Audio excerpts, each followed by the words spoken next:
Come on in, children. Come forward and gather around. You know I'm not going to bite. Can you move in a little bit? Can you move back, my friend? A little bit there? Yeah, there you go. And my little girl, you look so pretty. I want to look right at you. Oh, my goodness, what a smile. Goodness gracious, what a wonderful group of lads and lassies. That's boys and girls for those of you that do not understand what I can say. My goodness. You know, tonight I need to talk to you about going to bed. It is so hard to get a child to go to bed. And it is a fault of my selfishness, because it is a tender moment that I have when I see a child laying with their head upon the pillow, dreaming the sugar plum dreams. And as I look upon you, I tend to dream myself. And I think of your future and what you will be. You may be a nurse, you may be a policeman or a fireman, you may be even a pilot. And there is a world of things for you, my dear. My goodness. The night is very special for me. And I would like to show you my father's pipe.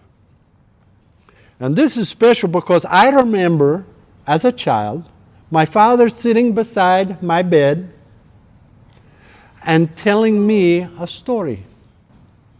And it always made me feel very warm and secure.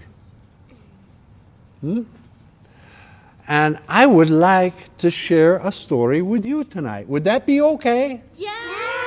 Oh, fine, fine. You know, the other thing I like to do at nighttime is I sit back in my chair and I think of what I had done that day. And I plan for what I shall do tomorrow.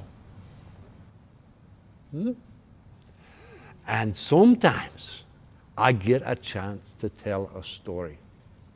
And I would like to tell you a story from a good friend of mine whose name is Dr. Clement Moore.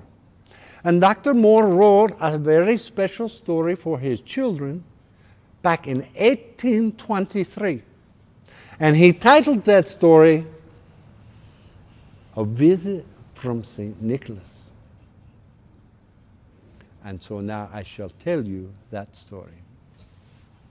Okay?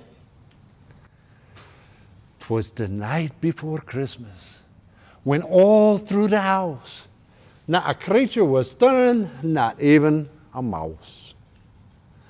The stockings were hung by the chimney with care, in hopes that St. Nicholas soon would be there.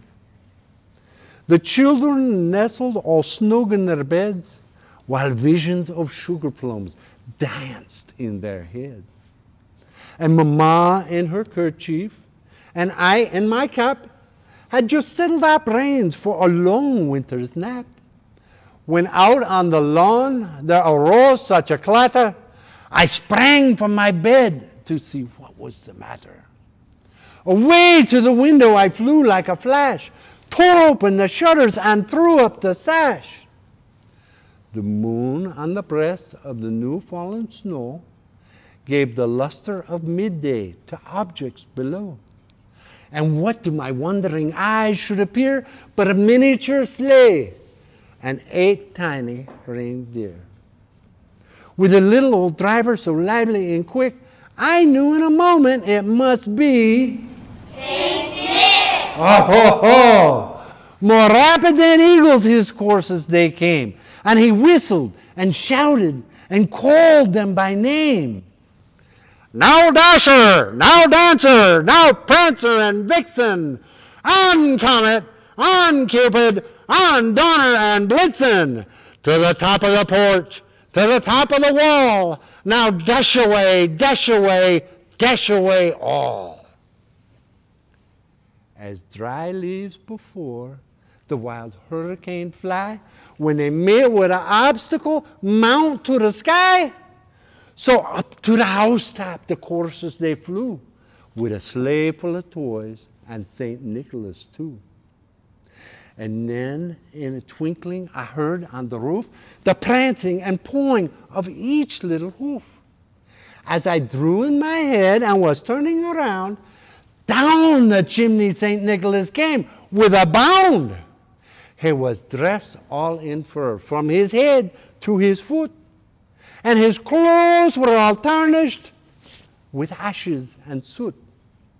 A bundle of toys he had flung on his back, and he looked like a peddler just opening his pack.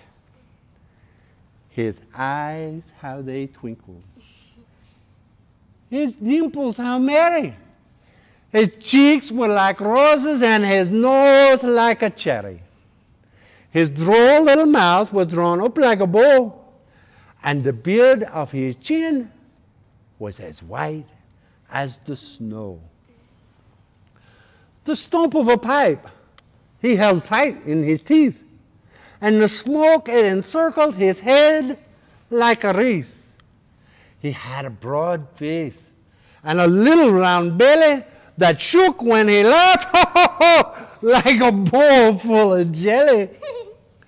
He was chubby and plump, a right jolly old elf, and I laughed when I saw him, in spite of myself. But a wink of his eye and a twist of his head soon gave me to know I had nothing to dread. He spoke not a word, but went straight to his work, and he filled all the stockings, then turned with a jerk and laying a finger aside his nose and giving a nod, up the chimney he rose. He sprang to his sleigh, to his team gave a whistle, and away they all flew like the down of a thistle. But I heard him exclaim ere he drove out of sight, Happy Christmas to all, and to all a good night. Oh my goodness. Dr. Moore had such a fine way with words.